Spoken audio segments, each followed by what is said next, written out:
नमस्कार दोस्तों, स्वागत है आपका स्टोरीवर्स चैनल पर, जहां कहानियां सिर्फ सुनाई नहीं जाती, महसूस की जाती हैं। आज की कहानी एक ऐसी बेटी की है जिसने अपनी जिद, प्यार और हिम्मत से वो कर दिखाया जो शायद बहुतों के लिए नामुमकिन था। तो चलिए शुरू करते हैं वीडियो। एक सुबह जिले की आईपीएस मैडम अंशिका वर्मा अपनी मां सरिता देवी के साथ बाजार की ओर जा रही थी। तभी अंशिका की नजर सड़क के दूसरी तरफ पड़ी, जहां उनके तलाकशुदा पापा अशोक बैठे बैठे मोची का काम कर रहे थे। यह देखते ही अंशिका ने तुरंत अपनी मां से कहा, मां, उस तरफ देखिए, यही मेरे पापा हैं, है ना? सरिता देवी घबरा गई और बोली, नहीं बेटा, ये तुम्हारे पापा कैसे हो सकते हैं? तुम्हारे पापा तो अच्छे खासे आदमी थे। ये तो एक मोची है, देखो जूते पॉलिश कर रहा है, ये तुम्हारे पापा नहीं हो सकते। अंशिका बोली, नहीं मां, आपने जो फोटो मुझे दिखाया था वही चेहरा है। मुझे पता है आप झूठ बोल रही हैं, यही मेरे पापा हैं। प्लीज मां, इन्हें हमारे घर लेकर चलिए। देखिए ना, इनकी हालत कितनी खराब है। इतने में जूते साफ करते करते अशोक की नजर सरिता पर पड़ी। वह उन्हें देखते ही तुरंत पहचान गया और शर्म से अपना सिर झुका लिया। यह सब अंशिका देख रही थी। उसी पल उसे यकीन हो गया कि यही उसके पापा हैं, लेकिन सरिता उसे खींचते हुए वहां से ले जाने लगी। वह कह रही थी, ये तुम्हारे पापा नहीं हैं, तुझे गलत फहमी हो गई है, चल घर चल। मगर अंशिका हाथ छुड़ाते हुए बोली, नहीं मां, पापा को घर लेकर चलो, देख तो लो उनकी हालत कितनी खराब है, सब ठीक हो जाएगा। मां, भले ही आप दोनों का तलाक हो चुका है, लेकिन वह मेरे पापा हैं। आपका और उनका दुश्मनी हो सकती है, लेकिन मेरा तो नहीं है। मैं अपने पापा को घर ले जाऊंगी। लेकिन सरिता राजी नहीं हुई। वह गुस्से से चिल्ला उठी, देखो, अगर तुम उन्हें घर लेकर जाओगी तो मैं तुम्हारे साथ नहीं रहूंगी। अगर तुम्हें अपने पापा चाहिए तो मुझे भूल जाओ, ज्यादा जिद मत कर, ये तुम्हारे पापा नहीं हैं। सरिता अंशिका को जबरदस्ती खींचते हुए घर ले आई। अंशिका मजबूरी में कुछ नहीं कर सकी और मां के साथ चली गई। उधर अशोक यह सब देख रहा था। उसके मन में यही ख्याल घूम रहा था, मेरी बेटी कितनी बड़ी हो गई है, काश मेरी बेटी मेरे पास होती तो शायद मेरी ऐसी हालत ना होती। खैर, कहीं ना कहीं गलती मेरी ही है, मेरी ही वजह से आज मैं इस हाल में जी रहा हूं। वह यह सोचते हुए फिर से अपने काम में लग गया। घर आकर अंशिका ने मां से पूछा, मां, आप झूठ क्यों बोल रही हैं? वही मेरे पापा हैं, आप उन्हें घर क्यों नहीं लाना चाहती? मुझे अपने पापा से मिलना है। लड़ाई अगर आप दोनों की हुई है, आप दोनों के बीच दुश्मनी है, तो आपका रिश्ता खत्म हो गया, मेरा थोड़ी हुआ है। मैं अभी भी उनकी बेटी हूं, मुझे अपने पापा से मिलना है। प्लीज मां, मुझे मेरे पापा से मिलने दीजिए। अंशिका ने आगे कहा, मां बताइए ना, आप दोनों के बीच क्या हुआ था जिस वजह से आप लोगों का तलाक हुआ? मुझे तो कुछ याद नहीं है, लेकिन अगर आप बता देंगी तो शायद मैं उन सारी चीजों को सुलझा दूं और हम सब फिर से नई जिंदगी शुरू कर सकें। प्लीज मां, मुझे बता दीजिए, मैं अपने पापा को इस हालत में नहीं देख सकती। मैं एक आईपीएस अफसर हूं और मेरे पापा आज मोची का काम कर रहे हैं। यह मुझे बिल्कुल बर्दाश्त नहीं है। अगर आप पापा को घर नहीं लाएंगी और आप दोनों के बीच की दूरियां खत्म नहीं होंगी तो मैं भी इस घर में नहीं रहूंगी।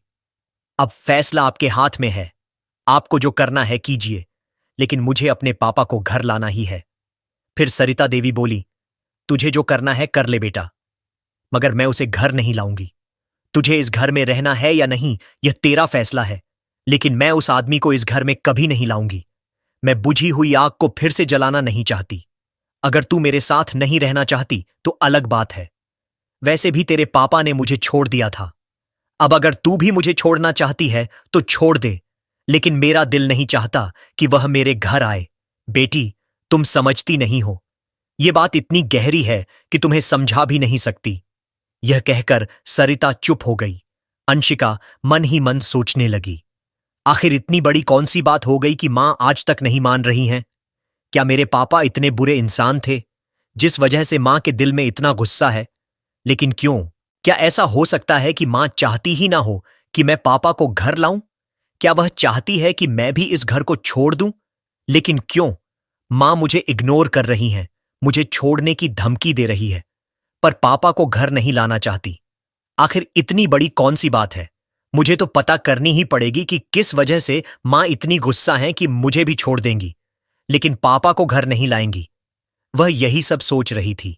दूसरे दिन अंशिका चुपके से खुद अशोक से मिलने के लिए निकल पड़ी। सरिता को बिल्कुल भी अंदाजा नहीं था कि उनकी बेटी कहां गई है। उन्हें लगा कि शायद वह ड्यूटी पर होगी, लेकिन आईपीएस अंशिका अपने पापा से मिलने बाजार की ओर निकल चुकी थी। वह जैसे ही बाजार पहुंची, देखा कि उसी जगह पर उनके पापा फिर से जूते पॉलिश कर रहे हैं। अंशिका तुरंत पास जाकर खड़ी हो गई और बोली, आपका नाम क्या है? अशोक ने जवाब दिया, मेरा नाम अशोक है। फिर अंशिका बोली, आप रहते कहां हैं? अशोक बोला, मेरा कोई घर बार नहीं है, मैं यहीं सड़क पर रहता हूं, मेरा कोई नहीं है। यह सुनकर अंशिका की आंखों में आंसू आ गए। वह बोली, आप मुझे पहचानते हैं? अशोक ने शर्म से सिर झुकाते हुए कहा, नहीं, मैं आपको नहीं जानता। आप कौन हैं? मुझे क्या पता? अंशिका मन ही मन सोचने लगी, पापा झूठ क्यों बोल रहे हैं? मुझे तो पहचानते होंगे, क्योंकि उस दिन मां के साथ उन्होंने मुझे देखा था। वह फिर बोल पड़ी, आप मुझे जानते नहीं हैं, मेरा नाम अंशिका है। याद कीजिए, शायद जानते होंगे, कहीं ना कहीं तो आपने मुझे जरूर देखा होगा ना? अशोक बोला, नहीं बेटा, मैंने तुम्हें कहीं नहीं देखा है। मुझे सब याद है और मुझे यह भी नहीं पता कि अंशिका कौन है। हां, हो सकता है तुम मुझे जानती हो, लेकिन मैं तुम्हें नहीं जानता बेटा। यह सुनकर अंशिका को थोड़ी राहत मिली, क्योंकि वह अपने पापा के मुंह से बेटा शब्द सुनना चाहती थी। सुनते ही वह बोली, आप मेरे पापा हैं, आप झूठ बोल रहे हैं। मुझे पता है कि मेरी मां से आपकी शादी हुई थी और मैं आपकी बेटी हूं। मुझे नहीं पता कि आप दोनों के बीच क्या हुआ, किस वजह से रिश्ता टूटा, लेकिन अब मैं आप दोनों को एक साथ देखना चाहती हूं। मेरा सपना है कि मेरी मां और पापा फिर से एक साथ रहें। यह सुनकर अशोक घबराते हुए बोला, आप ये सब क्या कह रही हैं? मेरी तो शादी भी नहीं हुई, आप शायद किसी और के बारे में बात कर रही होंगी।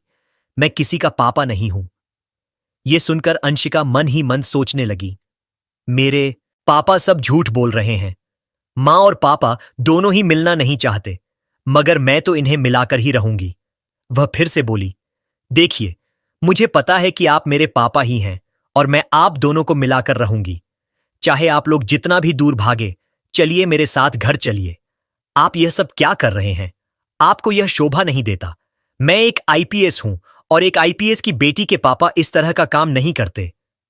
प्लीज पापा, घर चलिए। यह सुनकर अशोक की आंखों में आंसू आ गए। वह आंसू पोंछते हुए बोला, नहीं बेटा, मैं तुम्हारे घर नहीं जाऊंगा। वह मेरा घर नहीं है, वह तुम्हारा घर है। तुम रह सकती हो, लेकिन मैं थोड़ी ना तुम्हारे घर जा सकता हूं। हां, बोल दिया, हो गया। मैं यहीं रहता हूं बेटा, और यहीं रहूंगा। मुझे किसी के घर जाने की जरूरत नहीं है। मैं ठीक हूं। बेटा, तुम घर जाओ। यह सुनकर अंशिका समझ चुकी थी कि इस तरह से इन दोनों को मिलाना आसान नहीं होगा। उसे अब कोई और तरीका ढूंढना पड़ेगा। वह अच्छे से तलाश करना चाहती थी कि आखिर उसकी मां और पापा के बीच हुआ क्या था, किस वजह से उनका रिश्ता टूटा था। वह यह भी ठान चुकी थी कि उस रिश्ते को जोड़ने के लिए कुछ भी करेगी। इसीलिए अगले ही दिन अंशिका ने अपनी मां से पूछा, मां, आपकी कोई सहेली या दोस्त नहीं है क्या? सरिता देवी बोली, क्यों नहीं बेटा, दोस्त क्यों नहीं होंगे? मेरे दोस्त भी थे और सहेलियां भी, और अभी भी मेरी एक दो सहेलियों से बात होती रहती है। जैसे तुम्हारे भी बहुत सारे दोस्त हैं, वैसे ही मेरे भी हैं। लेकिन क्यों बेटा, ये सवाल क्यों? अंशिका बोली, नहीं मां, ऐसे ही पूछ रही थी। मैंने सोचा कि आपके दोस्त हैं या नहीं। वैसे भी घर में तो कभी कोई आता नहीं है, इस वजह से पूछ लिया। अंशिका की बात सुनकर सरिता को थोड़ा शक हुआ कि अचानक यह सवाल क्यों पूछा जा रहा है। फिर वह बोली, सच बताओ बेटा, तुमने यह सवाल क्यों पूछा? अंशिका बोली, मां, बस ऐसे ही पूछ रही थी, क्योंकि आप लोगों ने कभी अपनी सहेलियों को घर पर बुलाया नहीं, किसी त्योहार पर भी नहीं बुलाती। तो मैं सोच रही थी कि अगर आपकी कोई अच्छी सहेली है तो आप उन्हें घर बुला लीजिए। मेहमान आएंगे तो हम लोग मिलकर मेहमान नवाजी करेंगे। कितना अच्छा लगेगा। अंशिका की बात सुनकर सरिता बोली, हां बेटा, तुमने सही कहा। मेरी एक दो सहेलियां हैं जो पास में ही रहती हैं, उनकी शादी हो चुकी है। अगर बुलाऊंगी तो जरूर आएंगी। दूसरे दिन सरिता देवी की सहेली घर आई। सबने मिलकर खाना खाया, खूब बातें की। उसके बाद जब सरिता की सहेली ललिता अपने घर जाने लगी तो अंशिका बोली, अरे आंटी, आप घर जा रही हैं तो अपना नंबर दीजिए ना, कभी कभी कॉल पर बात कर लेंगे। ललिता ने नंबर दे दिया और अंशिका ने वह नंबर नोट कर लिया। अगले दिन अंशिका ने ललिता को कॉल किया और बोली, आंटी, क्या मैं आपसे मिल सकती हूँ? मुझे आपसे कुछ जरूरी बातें करनी है। आप कहाँ हैं? मुझे कहाँ आना होगा? ललिता बोली। क्यों बेटा, किस बारे में बात करनी है? फोन पर नहीं बता सकती। अंशिका बोली। नहीं आंटी, ऐसी बात नहीं है, लेकिन मैं आपसे मिलकर ही बात करना चाहती हूं। यह बहुत जरूरी है। क्या मैं आपके घर आ जाऊं? ललिता ने कहा। हाँ बेटा, अगर घर आना चाहती हो तो आ जाओ। जो भी बात करनी है कर लेंगे। अंशिका ललिता के घर गई और उनसे पूछने लगी। आंटी, मुझे यह बताइए कि मेरी माँ और पापा का तलाक क्यों हुआ? क्या वजह थी कि दोनों अलग हो गए? और मेरे पापा की हालत इतनी खराब क्यों हो गई कि वह सड़क पर बैठकर जूते पॉलिश करने लगे? ये सुनकर ललिता ने बताना शुरू किया। जब तुम्हारी माँ और पापा की शादी हुई थी तो शुरू का 1 साल सब कुछ बिल्कुल ठीक था। फिर तुम्हारा जन्म हुआ। तुम्हारे जन्म के 1 साल बाद जिस कंपनी में तुम्हारे पापा काम करते थे, वहीं एक लड़की थी। तुम्हारे पापा का उस लड़की से अफेयर चलने लगा। यह रिश्ता लगभग 2 साल तक चला। उस लड़की ने तुम्हारे पापा को बहुत लूटा। ना जाने किन किन तरीकों से उसने तुम्हारे पापा के सारे पैसे ले लिए। यहां तक कि तुम्हारे पापा इतने पागल हो गए थे उस लड़की के चक्कर में कि उन्होंने अपनी कुछ संपत्ति भी बेचकर उसे दे दी। लेकिन तुम्हारी मां को यह सब बिल्कुल भी नहीं पता था। जब तुम्हारी उम्र 4 साल की हुई, तब तुम्हारी मां को उस लड़की के बारे में सच्चाई पता चली। इसके बाद तुम्हारी मां और पापा के बीच नफरत पैदा होने लगी। धीरे धीरे नफरत इतनी बढ़ गई कि दोनों एक दूसरे का चेहरा देखना भी पसंद नहीं करते थे। इसी वजह से तुम्हारी मां ने तुम्हारे पापा से तलाक ले लिया। तुम्हारे पापा की हालत पहले बहुत अच्छी थी, लेकिन अब जो हालत है वह सिर्फ उनके अपने कर्मों की वजह से है। यह सुनकर अंशिका की आंखों से आंसू बह निकले। वह रोते हुए बोली, आंटी, मुझे अपने पापा को घर लाना है। मुझे मेरी मां और पापा को एक साथ मिलाना है। मैं अपने पापा को इतनी दुखी हालत में नहीं देख सकती। क्या आप मेरी मदद करेंगी ताकि मेरे पापा और मेरी मां एक हो जाएं? ललिता बोली। हां, मैं तुम्हारी मदद करूंगी, लेकिन कैसे? तुम्हारी मां तो अशोक से बहुत नफरत करती है। वह तो उसे कभी अपना मानेंगी ही नहीं। अगर मैं कभी तुम्हारी मां से इस तरह की कुछ बातें करती हूं तो वह मुझे बहुत डांटती है और साफ कह देती है कि उनके सामने मैं उसका नाम भी जुबान पर ना लूं। अब मैं क्या कर सकती हूं? अंशिका बोली। आप कर सकती हो। चलिए, आज ही दोनों मिलकर पापा के पास चलते हैं और उन्हें घर लाते हैं। मानने वाले तो वे आसानी से नहीं है, लेकिन उन्हें मनाना ही पड़ेगा। उन्हें राजी करना पड़ेगा कि घर जाना ही होगा। शायद वह घर आ जाए। ललिता बोली। ठीक है, अगर तुम चाहती हो तो चलो कोशिश करके देखते हैं क्या होता है। फिर दोनों मिलकर अशोक के पास पहुंचते हैं। ललिता बोली। देखिए, मैं समझती हूं कि आप किस हालत में हैं। मैं जानती हूं कि आपका मन नहीं है, लेकिन अपनी बेटी के लिए तो आप घर जा सकते हैं। क्या आपको नहीं दिख रहा कि आपकी बेटी आपसे मिलने के लिए कितनी तड़प रही है? क्या आप उसकी बात नहीं मानेंगे? अंशिका रोते हुए बोली। पापा, आपको घर जाना ही पड़ेगा। मुझे अच्छा नहीं लगता कि आप यहां इस तरह छोटे काम करें। मैं एक आईपीएस हूं और यह आपको शोभा नहीं देता। मैं मानती हूं कि आपका और मां का रिश्ता अब नहीं है, लेकिन मेरा तो रिश्ता है ना। मैं आपकी बेटी हूं। पापा प्लीज घर चलिए। आपको घर जाना ही पड़ेगा। अशोक बोला। नहीं बेटा, मैं तुम्हारे घर कैसे जा सकता हूं? हां, मानता हूं कि तुम मेरी बेटी हो, लेकिन अब तुम मेरे पास नहीं हो। कानून के मुताबिक तुम अब सिर्फ सरिता की बेटी हो और तुम वहीं खुश हो। मैं तुम्हें खुश नहीं रख सकता बेटा। मेरी इतनी हैसियत भी नहीं है कि तुम्हारी मां के साथ फिर से जिंदगी बिताने के लिए तुम्हारे साथ जाऊं। तुम यह सब भूल जाओ और अपना काम करो। अंशिका मन ही मन सोचने लगी। पापा को घर ले जाने के लिए कुछ ना कुछ झूठ तो बोलना ही पड़ेगा, तभी वह मानेंगे। वह बोली, नहीं पापा, आप गलत कह रहे हैं। आप मेरे पापा हैं और मैं आपको अपने घर लेकर जाऊंगी। वैसे भी मां ने आपको बुलाया है। फिर बोली, अब सब राजी हैं। प्लीज पापा घर चलिए। हम लोग अब खुश रहेंगे। कोई गलती नहीं होगी। हम लोग फिर से नई जिंदगी शुरू करेंगे। आप प्लीज मेरे साथ घर चलिए। अंशिका झूठी बात कहकर अपने पापा को मना लेती है कि मां ने उन्हें घर बुलाया है। ये सुनकर अशोक मान जाते हैं और तीनों मिलकर घर चले जाते हैं। घर पहुंचते ही जैसे ही सरिता की नजर अशोक पर पड़ती है, वह गुस्से से अंशिका को डांटने लगती है। ये कौन है बेटा? तुम उसे किस घर में लेकर आ गई? तुम्हारा दिमाग तो सही है ना? ये सब तुम क्या कर रही हो? मैंने तुम्हें मना किया था, फिर भी तुम यह सब कर रही हो। मुझे नहीं पता था कि तुम यह सब करने वाली हो, वरना मैं तुम्हें घर से बाहर ही नहीं जाने देती। सरिता का गौस्सा देखकर अशोक वापस जाने लगे। तभी अंशिका ने उन्हें रोक लिया और बोली, पापा, यह घर मेरा है। आप कहीं नहीं जाएंगे। आपको कहीं जाने की जरूरत नहीं है। मैं आपको इस घर में रखूंगी, और वैसे भी मैं आपकी बेटी हूं, कोई गैर इंसान नहीं। प्लीज पापा, मेरी बात मान जाइए। मन से माफी मांग लीजिए। मगर अशोक माफी मांगने को तैयार नहीं थे, और ना ही सरिता मानने को।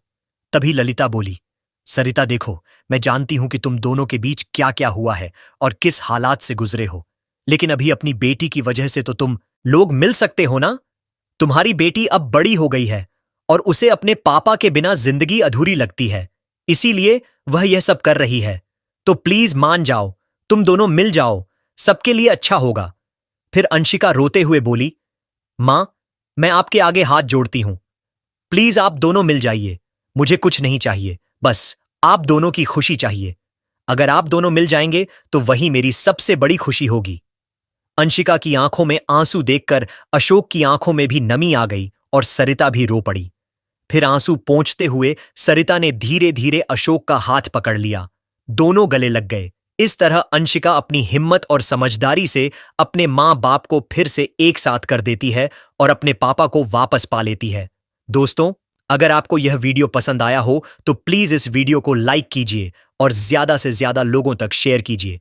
और हां, हमारे चैनल स्टोरीवर्स को सब्सक्राइब करना बिल्कुल मत भूलिए, क्योंकि यहां आपको मिलते हैं रोमांचक और सच्ची घटनाओं पर आधारित वीडियो। दोस्तों, आप लोग कहां कहां से और किस देश से ये वीडियो देख रहे हैं, हमें कमेंट में जरूर बताइए।